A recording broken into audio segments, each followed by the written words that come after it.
น่าจะประมาณนี้แล้วก็เกลือเห็นให้มันเข้มป่ะนี่โอ้แล้วก็เอ็มร้อยคาราบาว Chỉ chọn hết cái nào hả? คาราบาว1 ฝา Ừ. 2 ฝาจ้ะให้มันเข้มข้นนี่โอ้ว้าวปั๊บหัวมันสบายดีพ่อแม่พี่น้องลุงป่าเบิดสุขุสุขคนและสวัสดีครับพ่อแม่พี่น้องที่อยู่ประเทศไทยอรุณสวัสดิ์ตอนเช้าพ่อแม่พี่น้อง Good morning นะครับ Good morning เด้อพ่อแม่พี่น้องมื้อนี้สิเก็บผักไปให้เอ้ยนวลพ่อแม่พี่น้องสิเก็บผักไปให้เอ้ยนวลแม่ลูกหาเพราะว่าตอนนั้นเพิ่นให้กิโลพ่อแม่พี่น้องบ่าวนุ่งสิเก็บผักไปให้เพิ่นนะเก็บผักไปให้เพิ่นไปฝากเพิ่นว่าซั่นเถอะได้ยินข่าวว่าสิได้ขึ้นเฮือนใหม่สิได้ปลุกเสาเฮือนแล้วก็เลยเก็บผักไปให้เพิ่นเดี๋ยวสิล้างดินออกแล้วก็สิตัดตีนมันออกไปพี่น้องตัดตัวนี้มันออกเพิ่นบางเทื่ออาจจะมีแขกมากินน้ำเนาะเดี๋ยวสิเลือกเอาตัวใหญ่ๆก่อน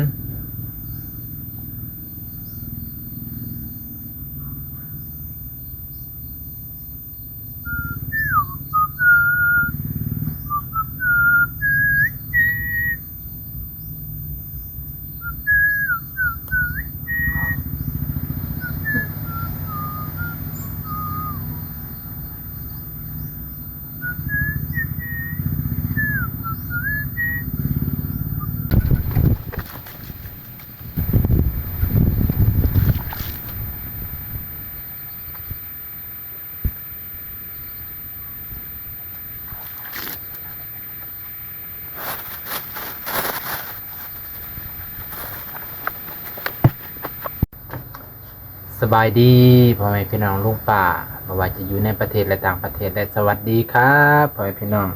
อยู่ประเทศไทยมื้อนี้บ่าวนงมาเฮ็ดตาม FC พ่อแม่เพิ่นบอกมาเนาะว่าวิธีบำรุงพืชผักที่เฮากินในเรือนครัวเฮ็ดให้หมากรกดอกรกก็มีหลายคนแนะนำมาเพราะว่าบ่าวนงไปถ่ายร้อยวันก่อนเพิ่นก็เลยแนะนำว่า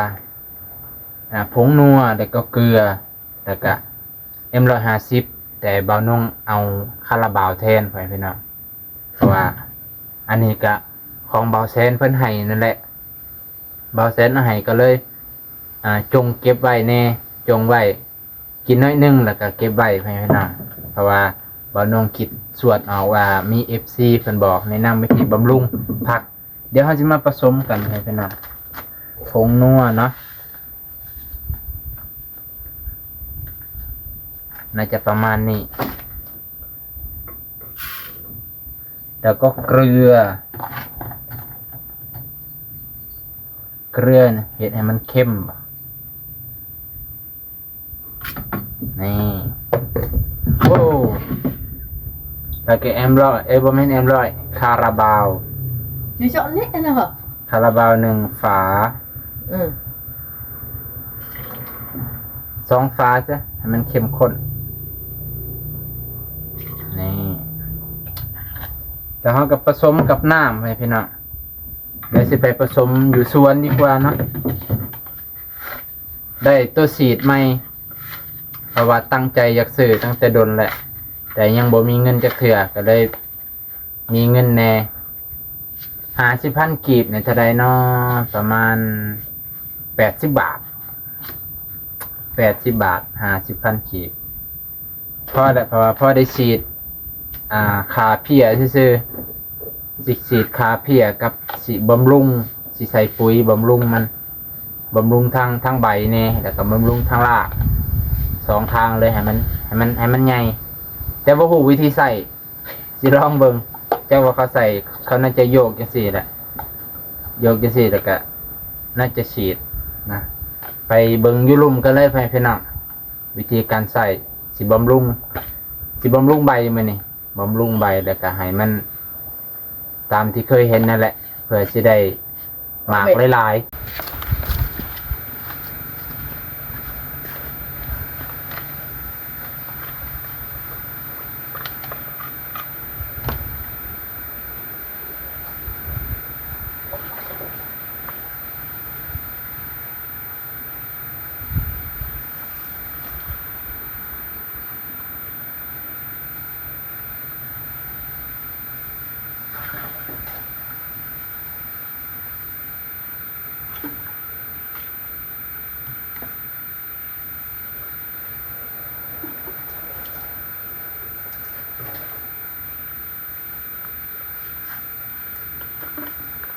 800มิลลิลิตรให้พี่น้อง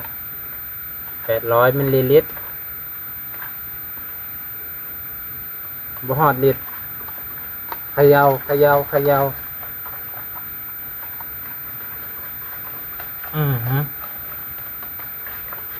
โอ้สุดยอดเลยแม่พี่น้องของโปรดเลยนี่อยากได้มาดนนะบ่ฮู้วิธีใช้จังซี่บ่ตัวนี้น่าจะอัดลมนะแล้วก็โอ้ว้าวปรับหัวมัน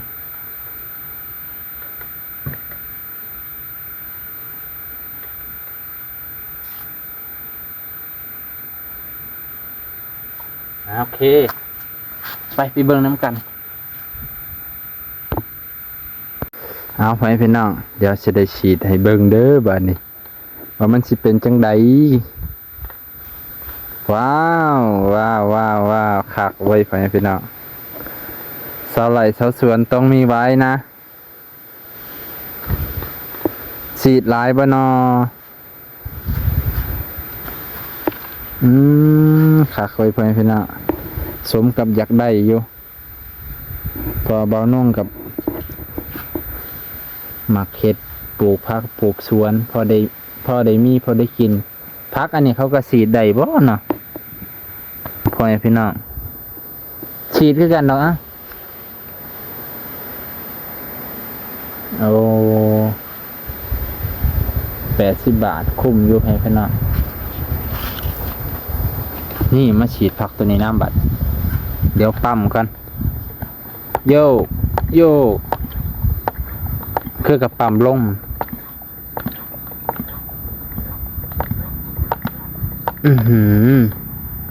นี่มาฉีดต้นพริกดีกว่าโอ้มะเขือเทศบำรุงใบบำรุงรากเพิ่นว่าหมากรกดีสิลองเบิ่งกันไปพี่น้องแต่ตัวนี้คือดกก่อนเลย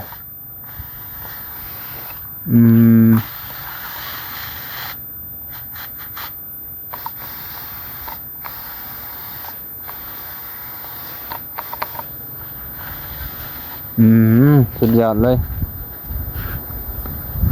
มะเขือโอ้เชื่อเอามานี่ก่อนมักทั่วมื้อนี้สิบ่รดน้ำดอกให้พี่น้องให้เพิ่นได้กินซึมซับ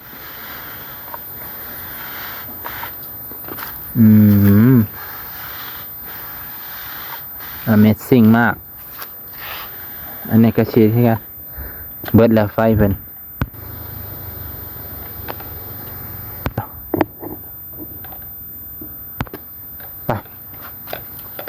ไปกันต่อปั๊มกันต้องใส่ลายๆเพื่อนๆเพราะว่าบ่าวน้องมีต้นถั่วลาย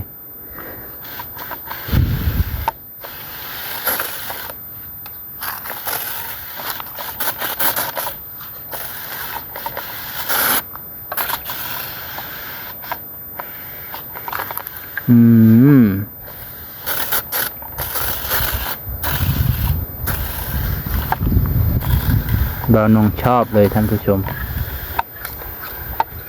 Amazing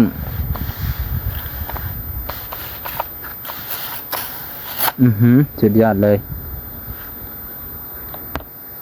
สีต้นมะเขือแบบนี้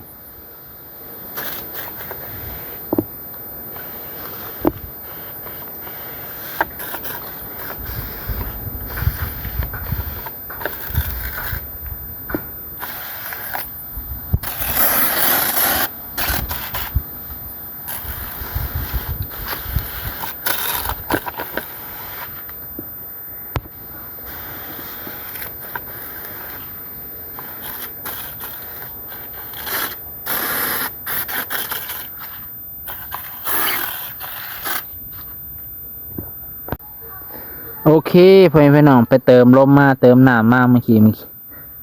เต็มเลยบาทนี่100 มิลลิลิตรปกติได้1 ลิตรอะไรพ่อพี่น้อง1 ลิตรเนาะเติมมาแล้วแห้งกว่าเก่าเป็นลายกว่าเก่าน้ำนี่นาน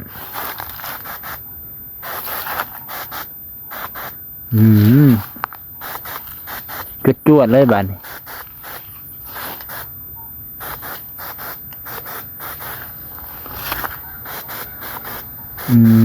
สุดยอดเลยเอาหมากดกหมากติดดอกติดดอกดกบ่เอาแต่ใบเด้อพี่น้องแดดแห้งเนี่ยเฮ็ดให้ดินเริ่มแห้งเลยพี่น้องบ่นงลืมที่จริงหดก่อนพี่น้องนี่แหละหดแล้วค่อยมาใส่ปุ๋ยเนาะลืมโอ้ยเหี่ยวเลยดอกใบนี่เหี่ยวตัวได้เหี่ยวนี่มีแนวมาทำลายเลยนี่เมนอีลีนี่มีแนวมากัดแหละเดี๋ยวอาจจะมื้ออื่นใส่ยาฆ่าเพี้ยไปพี่น้องเนาะวันนี้ค่อยว่ากันต่ำก่อน1 2 3 4 5 6 7 8 9 10โอ้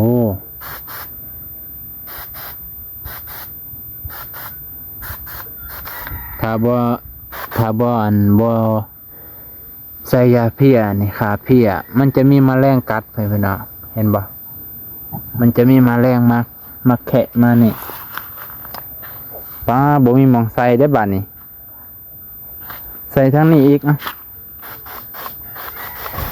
นี่ให้ทั่วภูหมากดกเพิ่มทั้งนี้อีก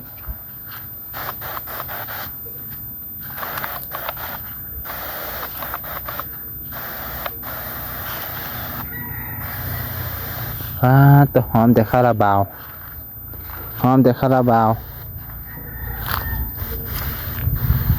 ผมสมกับบำรุงคาราบาวนะมันมีวิตามิน B1 B12 B6 น่าจะเฮ็ดให้มันสวยงามไปพี่น้องหมากดกหมากอันนี้แน่นอนไปเพิ่มตัวนี้อีก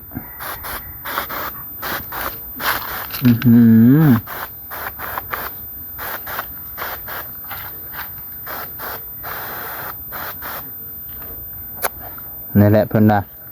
บำรุงผุยทางใบเอามะเขือก็ให้ดกๆนะบ่แน่อาจจะบ่มีเพี้ยบ่มีหยังมากัดก็ได้เพราะมันเค็มเนาะพี่น้องเค็มนัวเด้ตัดสุดยอดเลยเอามะเขือทางนี้นำบัดนี้นี่มะเขือทางนี้กับใบเหี่ยวใบตกไปละนี่ต้นมะเขือฝั่งนี้ก็ใบมันอยากเหี่ยวแห้ง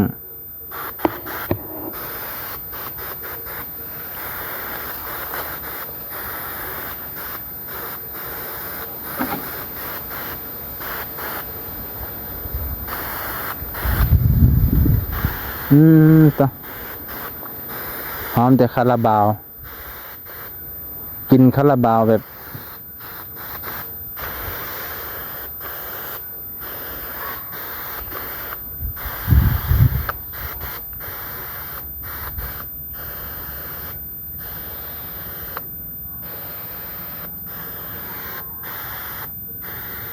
อืมสุดยอดเลยพี่พี่น้อง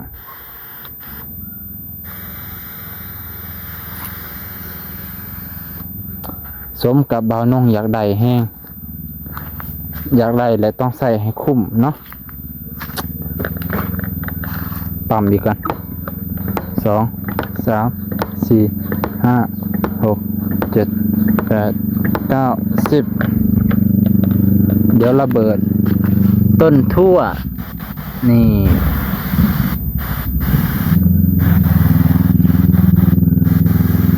แล้วก็ต้นกระเจี๊ยบพ่อพี่น้องต้นต้นกระเจี๊ยบมักคือกันบ่าวนงมากินต้นกระเจี๊ยบนี่ต้นทูผู้กำลังกอดอันนี้พ่อพี่น้องทางนี้ต้นกระเจี๊ยบทางนี้มันงำกันต้นกระเจี๊ยบก็เลยบ่อยากขึ้นอันนี้บวบเหลี่ยมตัวนี้รู้สึกว่าบ่โอเคปานใดบ่คือบวบบ้านเฮาเพิ่นน่ะแซ่บกว่ามันกว่านะเอามาฉีดทางนี้อีกลิตรนึงรู้สึกว่าใส่บ่เบิดเลยบาดใส่บ่เบิดก็ฉีดไปเรื่อยๆไปเพิ่นน่ะนี่ใบมันอยากกูดๆไปเพิ่นน่ะ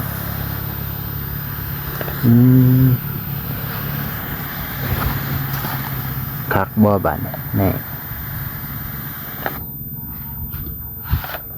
ปั๊มอีกก่อน1 2 3 4 5 6 7 8 9 10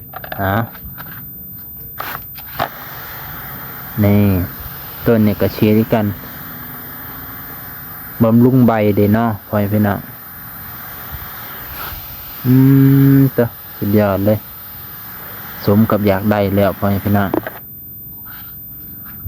ตัวนี้ก็เริ่มฉีด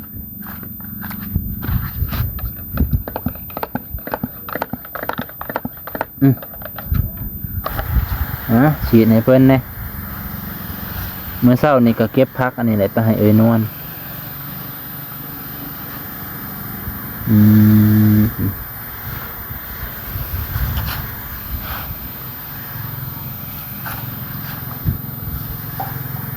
เป็นไรบ้านี่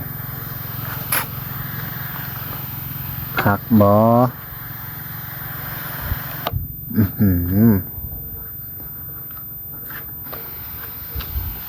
สีดอีก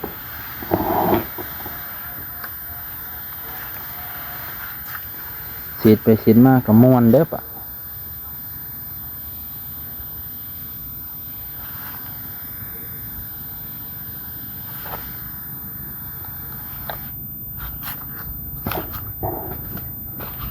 มันก็สิบ่ตายดอกที่ไปพี่น้องเพราะว่ามันก็บ่ได้ใส่เกลือหลายเนาะพ่อแม่พี่น้องมันนี่ก็สิจบเพียงเท่านี้ก่อนเนาะตอนค่ำหัวแดงบ่น้องมารีวิวเครื่องใส่ที่อยากได้ที่สุดตั้งแต่นานแหละให้ก็เก็บเงินได้พ่อแม่พี่น้องประมาณ80 บาทพ่อแม่พี่น้องบ่น้องก็ได้ลองมาใส่แล้วคักนะเพราะว่าจะฉีดบำรุงและจะฉีดฆ่าเพี้ยฆ่ามดฆ่าแมลงเลยพี่น้องนะเพราะว่าผักมันหลายเนี่ยต้นทั่วหลายก็เลยต้องใส่ตัวนี้เพื่อให้มันรวดเร็วพี่น้อง1 ลิตรเนี่ยก็ฉีดได้หลายอยู่หลายต้นพี่น้องเนาะมันนี่ก็ขอบใจขอบพระคุณพี่น้องลุงป้าเบิร์ดสุขุสุคนที่รับชมและกดไลค์กดแชร์กดติดตามบ่ว่าจะเป็น FC ใหม่ FC เก่าก็ฝากกดไลค์กดแชร์กดติดตามในเด้อพี่น้องขอบใจขอบพระคุณหลายๆ